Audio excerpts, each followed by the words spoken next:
Today, in the world of cannabis, data is released on racial representation in Canada's cannabis industry. A cannabis company partners with alcohol businesses to develop sports drinks, and the U.S. Supreme Court denies a cannabis lawsuit hearing. It's Friday, October 16th, and this is your TRICHOMES Morning Buzz. Broadcasting live from the TRICHOMES.com studios in Southern California. It's time for your Morning Buzz. We bring you late-breaking news that keeps you up to date with what's happening in the cannabis industry.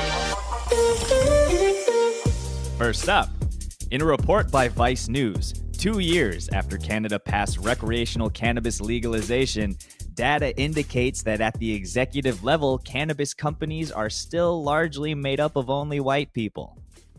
Research released by the Center on Drug Policy Evaluation shows that white people make up about 84% of executive and leadership level positions in the cannabis industry. This is similar to data from the US, in which about 80% of cannabis companies are white-owned. Unfortunately, I wasn't surprised by the findings. Akwasi Ousu-Bempah, sociology professor at the University of Toronto and the report's senior author, said to Vice News. What is disappointing here is the fact that there are groups of Black and Indigenous people who are still heavily criminalized, and they continue to pay social and financial costs associated with that criminalization, Bempah added. According to the data, POC and gender representation at the executive level are as follows: 6% South Asian, 2% Indigenous, 1% Black, 14% women, and 2% non-white women. And next, Benzinger reports that Canopy Growth has entered a partnership with alcohol distributors Reyes Beer Division and Manhattan Beer. With the partnership, Canopy will work to bring BioSteel, its sports hydration beverage line, to the U.S. market.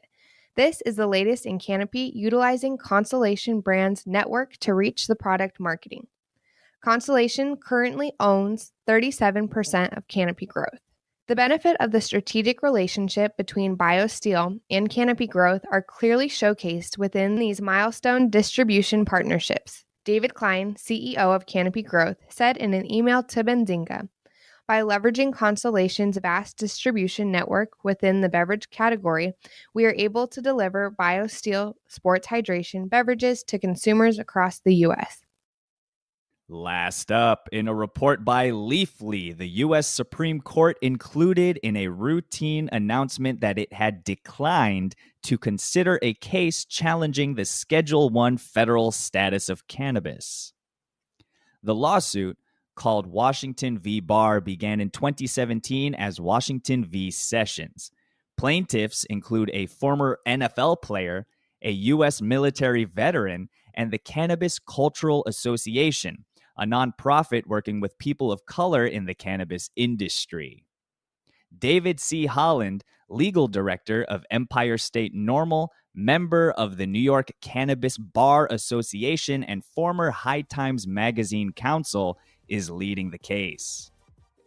While not surprising, as less than 1% of all petitions to the Supreme Court get a hearing, it is still very disappointing, as we've been fighting this case for over 3 years now, said Sebastian Kott, father of one of the case's plaintiffs, to Marijuana Moment. And that was today's Buzz. Thanks for listening. For more cannabis news and insights from industry professionals and a place to discuss these stories and others, visit trichomes.com.